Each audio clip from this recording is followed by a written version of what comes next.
who can take 4 months away from posting videos on YouTube and then come back like nothing's happened and still get millions of views.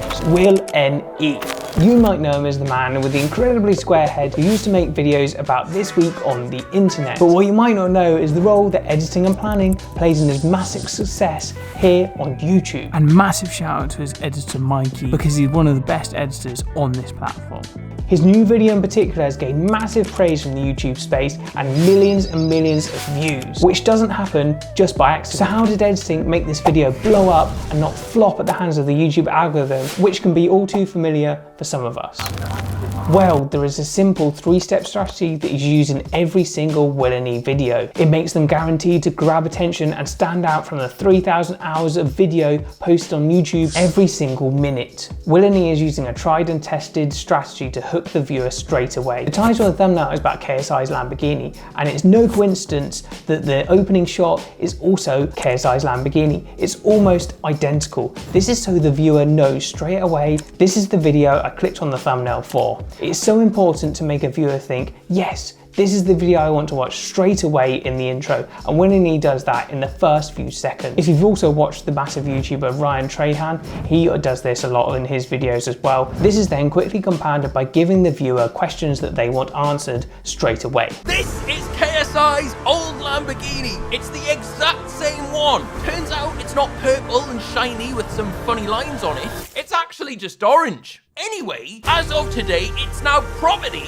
of the WillNE channel. This is the biggest and stupidest thing we've ever done, but why have we done it?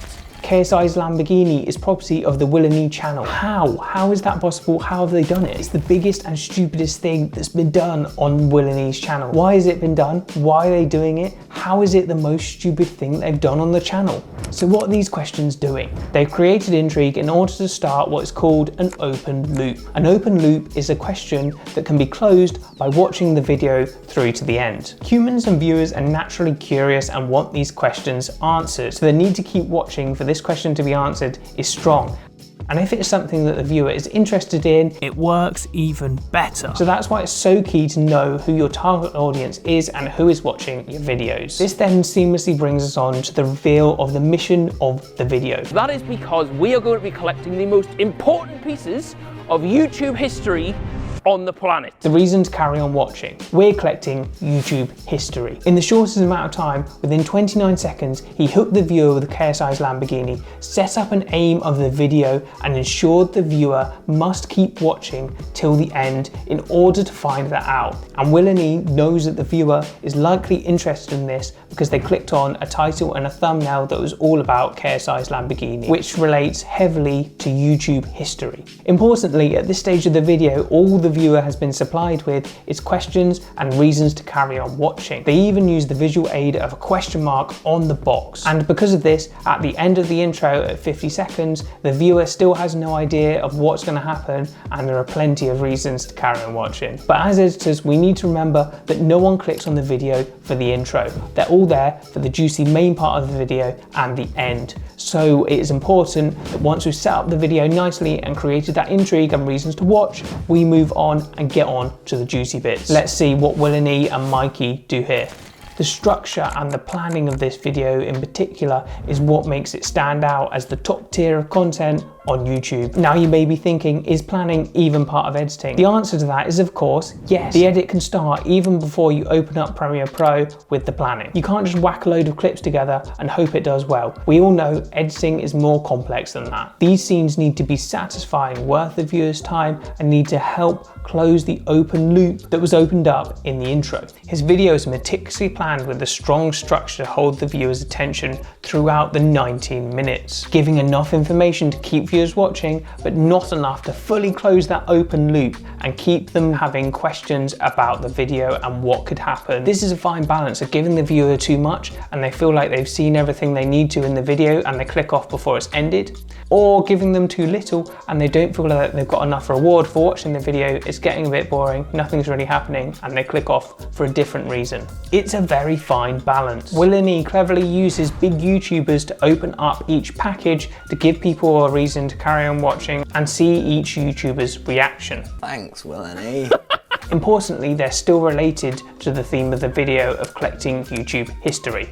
We have Mr. Beast, KSI, Ali A, Calyx, Tommy Innit, Morgs, the list goes on. And let me know in the comments if you want me to do any more breakdowns on those YouTubers, because I can make them for you. But I hear you saying, what if I don't have massive YouTubers to feature in my videos? Don't worry, you don't need massive YouTubers to make your video go viral. What WillNE has done here with the YouTubers is create something that the viewers are massively interested in, so he can place them throughout the video. So you could replicate this with things that your audience is highly interested in and place them throughout the video strategically as well. This is not the first time that WillNE has used this strategy. He's used it in another video before, and guess what? It got massive views that time as well. The key to keeping viewers interested throughout the video through these somewhat similar interactions that could become boring is pacing. Used right, a 19-minute video can feel like a 5 or 10-minute video because you just can't take your eyes off it. The key to pacing is knowing when to speed up or slow down the momentum in your video. The momentum in your video can be changed by the music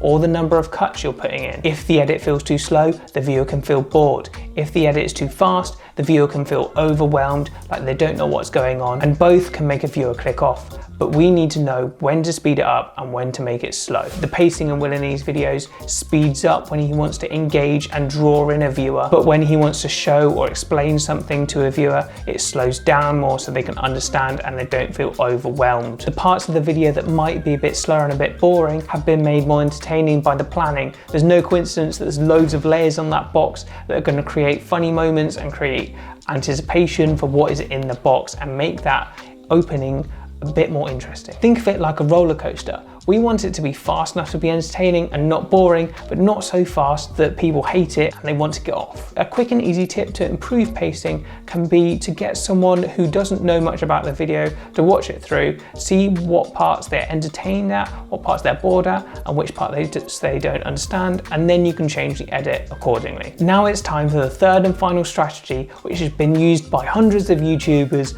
over the years. But before that, make sure you subscribe to the channel because I've got loads more videos coming telling you about how to edit like the best YouTubers on the platform. They're gonna be coming out soon, so subscribe so you don't miss them. And also remember to leave the video a cheeky like if you wanna. The third strategy is he always over delivers. We get to the end of the video and we've got the whole museum, we're happy, we've seen YouTube history. The open loop that I keep on going on about that was created at the start in the intro with all those questions has been closed, and we are happy with what has happened, and we have built up trust with the WillNE channel that he's made a great video and we're happy. But he's not content with that. Enter PewDiePie 100 million plaque. Passing 100 million subscribers. This is awesome.